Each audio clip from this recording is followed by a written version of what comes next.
Halo, selamat pagi atau siang atau malam kepada dosen pengampu hukum adat yaitu Miss Winda Fitri SHMH. Perkenalkan, nama saya Selen Alfiora dengan NPM 2251047 kelas 1 IHMA, dan di video kali ini saya akan menjelaskan mengenai materi sistem kekerabatan adat sebagai penilaian pelaksanaan UAS. Hukum adat kekerabatan merupakan hukum adat yang mengatur mengenai bagaimana kedudukan pribadi seseorang sebagai anggota kerabat, kedudukan anak terhadap orang tua dan sebaliknya, kedudukan anak terhadap kerabat dan sebaliknya, dan masalah perwalian anak.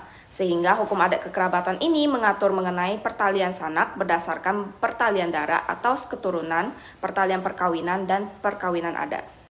Dalam sistem kekerabatan masyarakat adat, keturunan itu merupakan suatu hal yang penting untuk meneruskan garis keturunan atau klan, baik garis keturunan lurus atau menyamping. Seperti di masyarakat Bali, di mana laki-laki itu nantinya akan meneruskan pura keluarga untuk menyembah para leluhurnya. Nah, pada umumnya keturunan itu dia mempunyai hubungan hukum yang didasarkan pada hubungan darah, antara lain antara orang tua dengan anak-anaknya, kemudian juga ada akibat hukum yang berhubungan dengan keturunan yang bergandengan dengan ketunggalan leluhurnya. Tapi akibat hukum ini tidak semuanya itu sama di seluruh daerah.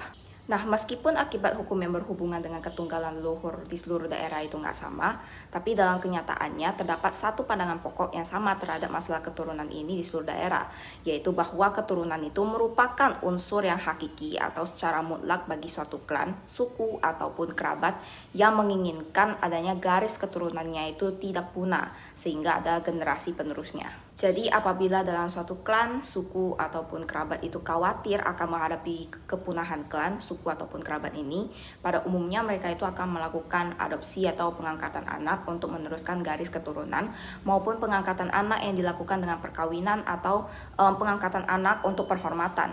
Nah, di sini individu sebagai keturunan anggota keluarga itu dia mempunyai hak dan kewajiban tertentu yang berhubungan dengan kedudukannya dalam keluarga yang bersangkutan. Nah, misalnya dia itu boleh menggunakan nama keluarga atau marga, boleh ikut menggunakan dan berhak atas kekayaan keluarga, wajib saling membantu, dapat saling mewakili dan melakukan suatu perbuatan hukum dengan pihak ketiga, dan lain sebagainya. Nah, adapun menurut Profesor Bushar Muhammad SH, keturunan itu bisa lihat dari dua sifat. Yang pertama adalah lurus, apabila seseorang tersebut merupakan langsung keturunan dari yang lain.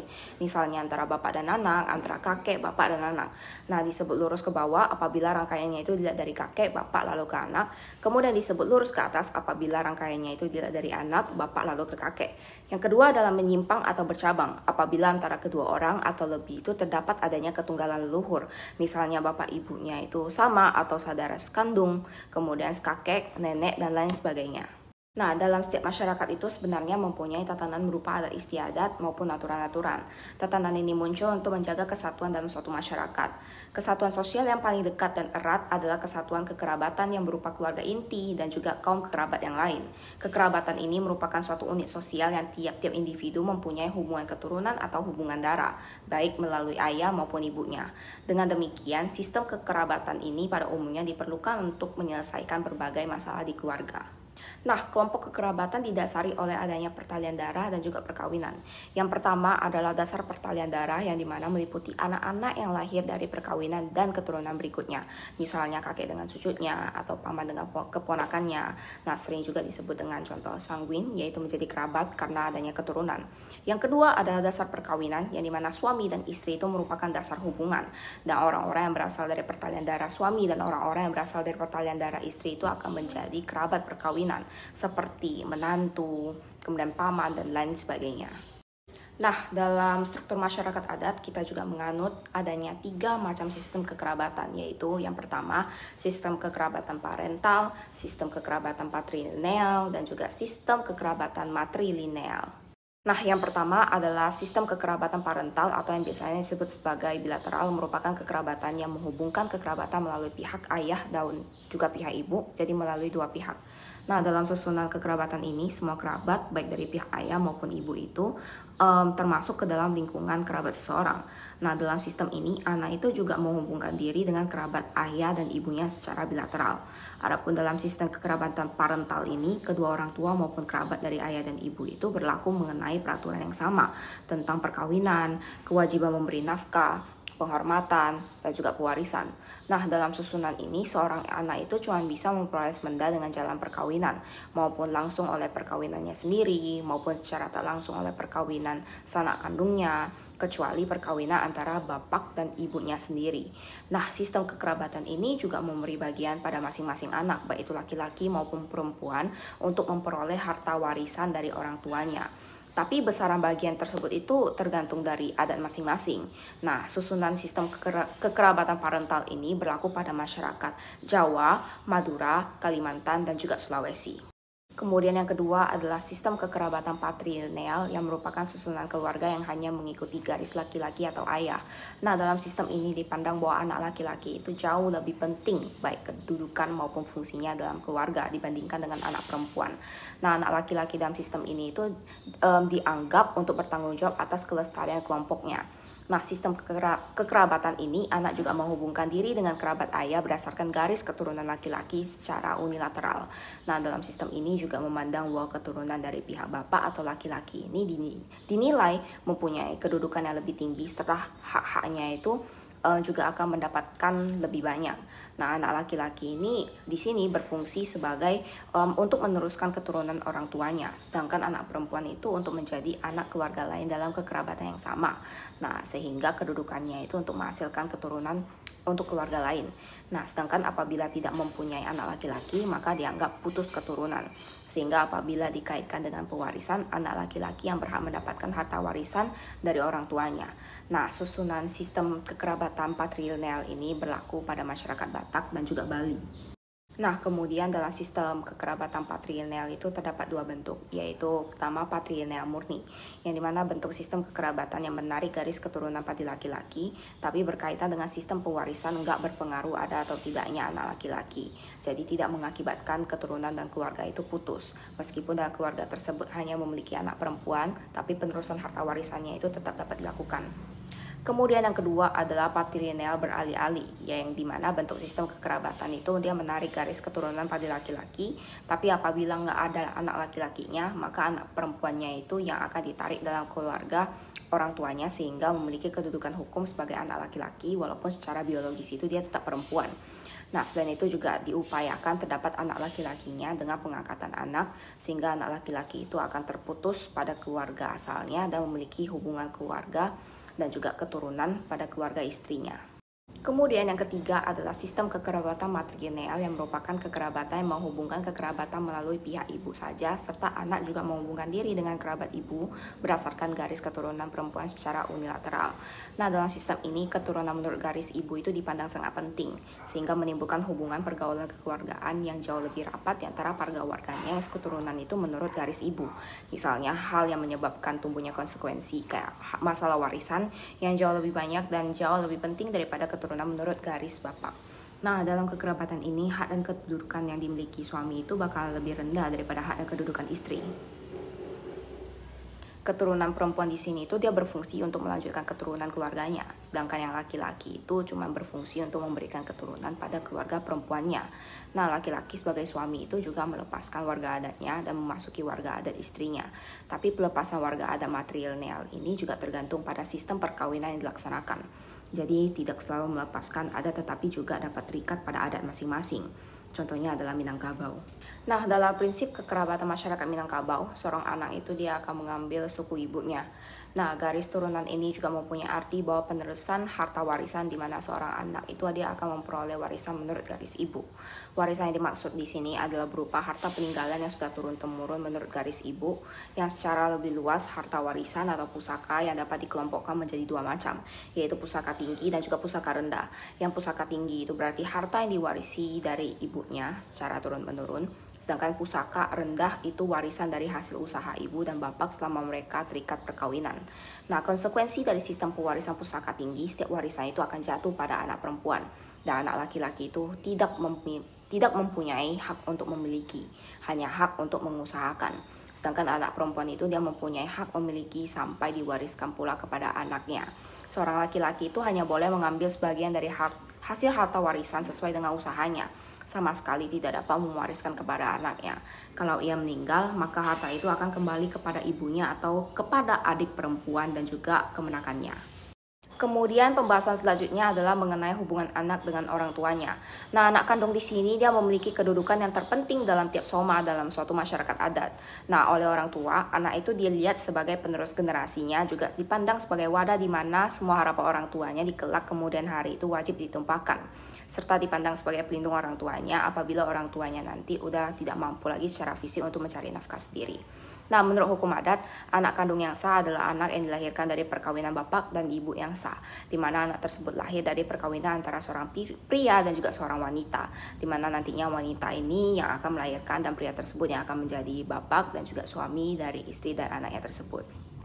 Atau walaupun terjadinya perkawinan tersebut setelah nanti anak tersebut itu lahir, kemudian tumbuh di dalam masyarakat adat, yang akan selalu diadakan ritual khusus untuk mendoakan keselamatan anak tersebut. Nah, tapi di masyarakat sekitar itu sering terjadi penyimpangan antara hubungan antara pria dan juga wanita yang menimbulkan kejadian abnormal atau tidak normal yang bisa menimbulkan akibat seperti yang pertama, anak yang lahir di luar perkawinan, yang dimana hubungan anak yang lahir di luar perkawinan dengan wanita yang melahirkan maupun dengan pria yang bersangkutan dengan anak tersebut tiap daerah itu nggak mempunyai pandangan yang sama. Nah, di Mentawai, Timor, Minahasa, dan juga Ambon, misalnya wanita yang melahirkan anak itu dianggap sebagai ibu yang bersangkutan. Jadi biasa seperti kejadian normal seperti seorang wanita yang melahirkan anak dalam perkawinan yang sah. Tapi di beberapa daerah lainnya ada pendapat yang wajib mencela keras si ibu yang tidak kawin itu beserta anaknya. Bahkan ada yang juga dibuang dari persekutuannya, kayak tidak diakui lagi, dan juga kadang ada yang dibunuh. Nah, sehingga untuk mencegah nasib si ibu dan juga anaknya, terdapat suatu tindakan adat yang memaksa si pria yang bersangkutan ini untuk kawin dengan wanita yang telah melahirkan anak tersebut. Nah, di Sumatera Selatan tindakan tersebut dilakukan oleh rapat marga, demikian juga di Bali. Sehingga apabila yang dimaksud itu gak mau mengawini wanita yang telah melahirkan anak tersebut, akan dijatuhi sebuah hukuman. Nah, selain melakukan kawin paksa, ada pula dengan dilakukan juga dengan mengawini wanita hamil ini dengan laki-laki lain yang bukan bapak biologis dari anak tersebut, sehingga biar anak ini itu bisa menjadi anak yang sah. Nah, perkawinan tersebut banyak dijumpai di desa-desa Jawa yang disebut dengan nikah tambelan, dan di tanah suku Bugis yang disebut dengan patongkang sirik. Nah, anak yang dilahirkan di luar perkawinan tersebut di Jawa disebut sebagai anak haram janda di Astra, Lampung disebut sebagai anak kapang. Nah, anak-anak tersebut bisa menjadi sah dan masuk dalam persekutuan apabila udah dilakukan dengan pembayaran ataupun dengan sumbangan adat.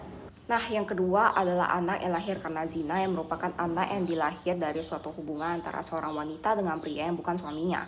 Nah, menurut hukum adat, suaminya itu nanti akan tetap menjadi bapak anak yang dilahirkan istrinya itu, kecuali apabila sang suaminya itu dia menolak berdasarkan alasan yang bisa diterima, dan juga bisa menolak untuk menjadi bapak dari anak yang dilahirkan oleh istrinya karena telah melakukan suatu zina. Kemudian yang ketiga adalah anak yang lahir setelah perceraian, yang dimana menurut adat mempunyai bapak bekas suami wanita yang melahirkan itu apabila kelahirannya itu terjadi dalam batas-batas waktu yang mengandung. Nah, banyak pula dijumpai di mana seorang laki-laki yang memelihara selir di samping dia mempunyai istri yang sah. Anak yang dilahirkan dari selir tersebut mempunyai kedudukan serta hak seperti hak warisan yang tidak sama dengan anak dari istri yang sah. Nah, anak-anak yang dilahirkan dari istri yang sah itu bakalan mendapatkan haknya yang lebih banyak. Nah, sehingga hubungan anak dengan orang tua, yaitu dengan bapak dan ibunya, akan menimbulkan akibat hukum, yaitu yang pertama, larangan kawin antara anak dengan bapak atau anak dengan ibu. Yang kedua, saling berkewajiban memelihara dan memberi nafkah. Kemudian yang ketiga, apabila si ayah ada, maka ia yang akan bertindak sebagai wali dari anak perempuannya apabila pada upacara akad nikah yang dilakukan secara Islam. Nah, menurut hukum adat yang menganut sistem kekerabatan parental seperti di masyarakat Jawa, kewajiban orang tua kepada anaknya sampai dengan anak tersebut itu dewasa dan hidup mandiri. Nah, pada sistem parental, tanggung jawab tidak hanya dibebankan kepada bapak, tapi juga kepada ibu yang ikut bertanggung jawab kepada anak-anaknya. Nah, pembahasan selanjutnya yaitu mengenai hubungan anak dengan kerabatnya, yang dimana dalam masyarakat parental hubungan anak dengan kerabat bapak maupun ibu itu sama. Masyarakat dengan sistem ini, maka masalah-masalah tentang larangan kawin, warisan, kewajiban, memelihara, semuanya itu akan berentisitas sama terhadap kedua belah pihak, baik dari kerabat ayah maupun ibu. Nah, menurut hukum adat dimana susunan kekerabatan patrilineal dan juga matrilineal masih kuat, yang disebut orang tua bukan saja dalam garis lurus ke atas, tapi juga dalam garis lurus ke samping, seperti para paman, saudara ayah yang lelaki kayak Batak dan juga Lampung, dan juga para paman, saudara ibu yang lelaki seperti di Minangkabau dan juga Sumenda, terus ke atas seperti kakek, buyut, cangga, dan poyang. Nah, di lingkungan masyarakat adat patrilineal, anak itu nggak hanya hormat kepada ayah maupun ibunya, tapi anak ini juga harus hormat kepada kerabat garis keturunan ayah. Jadi hubungan anak dengan kerabat ayahnya itu jauh lebih erat dan juga lebih penting dibandingkan dengan kerabat dari ibu. Dalam persekutuan patrilineal, di mana kerabat ayah itu tingkat derajatnya itu lebih tinggi dibandingkan dengan kerabat ibu, tapi sama sekali tidak melupakan dari kerabat dari pihak ibu. Nah, seperti di Tapanuli pada suku Batak, sistem kekerabatan patrilineal keluarga pihak ibu khususnya bagi pemudanya pertama-tama akan diakui sebagai satu keluarga dan lingkungan mereka terutama harus mencari bakal istrinya, di mana persekutuan keluarga ibunya itu merupakan apa yang disebut hula-hula, sedangkan keluarga bapak merupakan borunya. Jadi hubungan keluarga bapak dan keluarga ibu di daerah ini adalah keluarga yang bakal memberikan calon suami atau boru dan keluarga yang bakal memberikan istri atau hula-hula.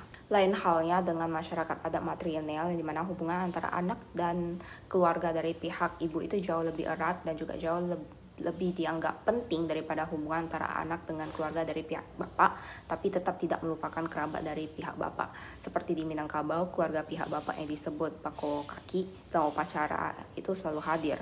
Bahkan kadang-kadang pihak bapak ini juga memberi bantuan dalam memelihara anak. Kemudian di lingkungan matrilineal, misalnya di Minangkabau yang juga terutama wajib dihormati anak, kemenakan selain ayah dan ibunya adalah semua mama saudara lelaki ibu, terutama yang berkedudukan mama kepala waris. Nah, anak luar kawin meskipun di dalam masyarakat dianggap rendah, tapi dianggap oleh persekutuan kekerabatannya. Misalnya di Jawa tidak ada pembedaan anak luar kawin dengan ayahnya, maka berlaku pula terhadap kekerabatnya. Tapi di daerah lain seperti Rejang yang menganggap anak luar kawin itu rendah sehingga anak luar kawin itu nggak mempunyai hubungan dengan kekerabatannya. Nah, selanjutnya adalah pemeliharaan anak yatim atau piatu, yang dimana dalam satu keluarga apabila salah satu orang tuanya itu meninggal, baik bapak maupun ibu sudah tidak ada lagi, sedangkan anak tersebut masih belum dewasa dalam susunan masyarakat parental, maka anak tersebut akan berada dalam pemeliharaan dan tetap dalam kekuasaan ibu apabila ayahnya yang meninggal, atau dalam ayah yang dijaga oleh ayahnya apabila ibunya itu meninggal dunia sampai anaknya itu dewasa dan bisa hidup mandiri.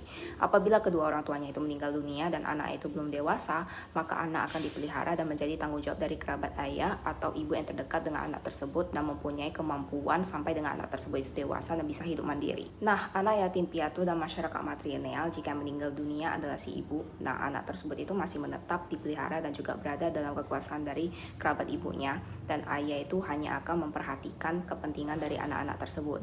Sedangkan si ayah yang meninggal dunia, maka ibu yang akan meneruskan kekuasaannya terhadap anak-anak yang belum dewasa itu, misalnya di Minangkabau. Nah, jika ayah meninggal dunia dalam masyarakat patrilineal sedangkan si anak itu belum dewasa, maka ibu yang akan mendidik anak tersebut, tetapi ibu beserta anak-anaknya itu akan menjadi tanggung jawab dan tetap tinggal di lingkungan kerabat mendiang suaminya, misalnya di Batak dan di Bali. Nah, tapi kalau misal si janda yang ingin keluar dari lingkungan kerabat suaminya, misalkan kawin dengan laki-laki lain, nah ia dapat bercerai dengan kerabat suaminya dan anak itu tetap dalam kekuasaan kerabat mendiang dari suaminya. Nah, jadi apabila dalam keluarga yang susunan kekerabatannya itu unilateral, orang tuanya meninggal dunia, jika keluarga tersebut patrilineal, maka kekuasaan orang tua terhadap anak-anak yang ditinggal selanjutnya berada pada keluarga pihak bapak dan berada pada kekuasaan kerabat ibu jika keluarga tersebut matrilineal. Selanjutnya adalah bahasan mengenai adopsi anak atau pengangkatan anak. Nah, keturunan dalam masyarakat adat itu sangat diperlukan karena untuk meneruskan kekerabatannya. Jadi apabila dalam suatu keluarga itu gak mempunyai anak, maka bisa dilakukan dengan pengangkatan anak. Nah, pengangkatan anak ini tidak hanya dilakukan apabila dalam keluarga tersebut tidak mempunyai keturunan, tapi jika keluarga tersebut tidak mempunyai anak laki-laki untuk meneruskan kekerabatannya seperti pada masyarakat Bali. Nah, kedudukan anak angkat bisa dibedakan antara anak angkat sebagai penerus keturunan, misalnya di Lampung itu Tegak-Tegi, anak angkat karena perkawinan atau untuk penghormatan. Nah, di Lampung anak orang lain yang diangkat menjadi Tegak-Tegi biasanya diambil dari anak yang masih bertali kerabat dengan bapak angkatnya. Nah, di Bali adopsi anak karena perkawinan dilakukan apabila tidak mempunyai anak laki-laki untuk dijadikan penerus keturunan, di mana anak angkat tersebut dikawinkan dengan anak wanita bapak angkatnya yang disebut nyentane, dan anak angkat itu menjadi sentane tarikan yang mempunyai hak dan kewajiban dengan anak kandung. Nah, dalam perkawinan tersebut tidak mengakibatkan anak tersebut menjadi pewaris dari bapak angkatnya, melainkan hanya mendapatkan kedudukan dalam keluargaan adat dalam kesatuan kekerabatan bapak angkatnya. Nah, anak angkat yang dilakukan sebagai penghormatan adalah pengangkatan anak atau pengangkatan saudara di Lampung, yaitu adat mewari tertentu sebagai tanda penghargaan, misalnya mengangkat pejabat pemerintahan sebagai saudara angkat. Nah, pengangkatan tersebut tidak menimbulkan akibat hukum waris dari si ayah kepada si anak angkatnya, kecuali ada perjanjian tambahan ketika upacara adat itu di hadapan pemuka adat itu dilaksanakan. Nah, berikut merupakan contoh video pengangkatan anak yang bernama Betran Peto Putra Onsu.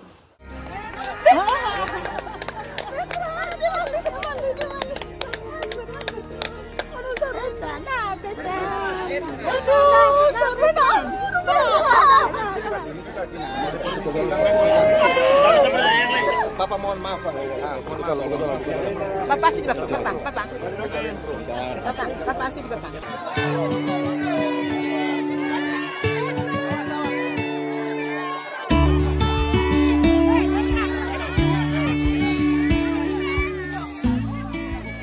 Babak baru kisah seorang Betran Peto telah dimulai.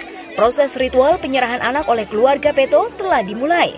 Dan kedatangan keluarga di Onsu di Cancar Manggarai disambut dengan tarian adat mereka.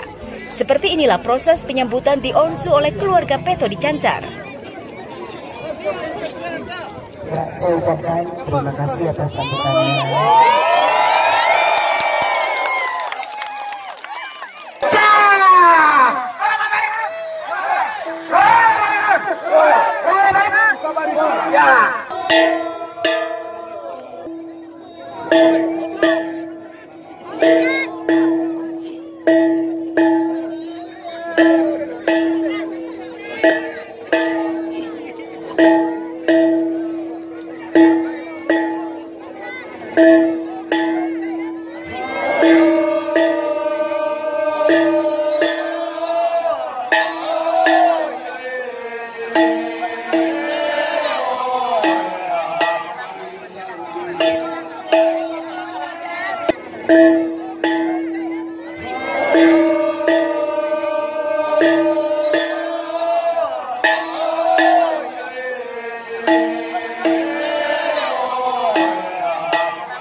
Tolong segala gerakan tidak perlu. Asih omong, asih kata deh. Oke. Asih contoh, asih contoh.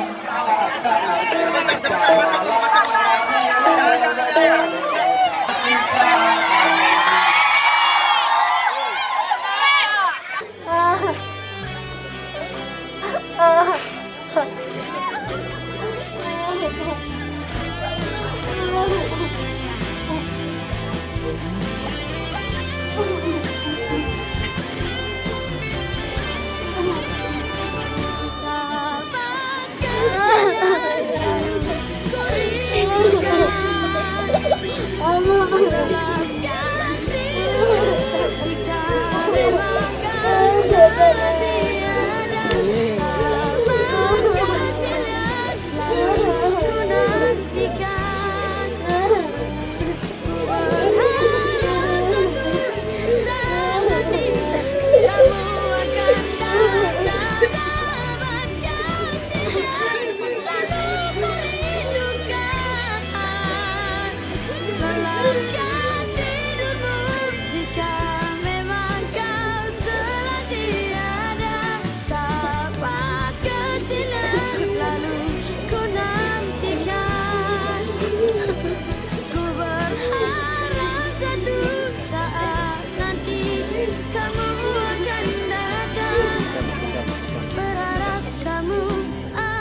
Momen yang ditunggu akhirnya tiba.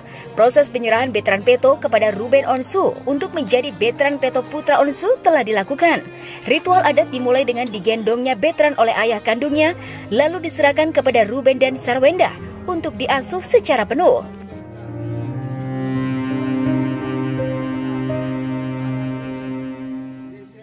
Sekian dari video penjelasan ini, terima kasih.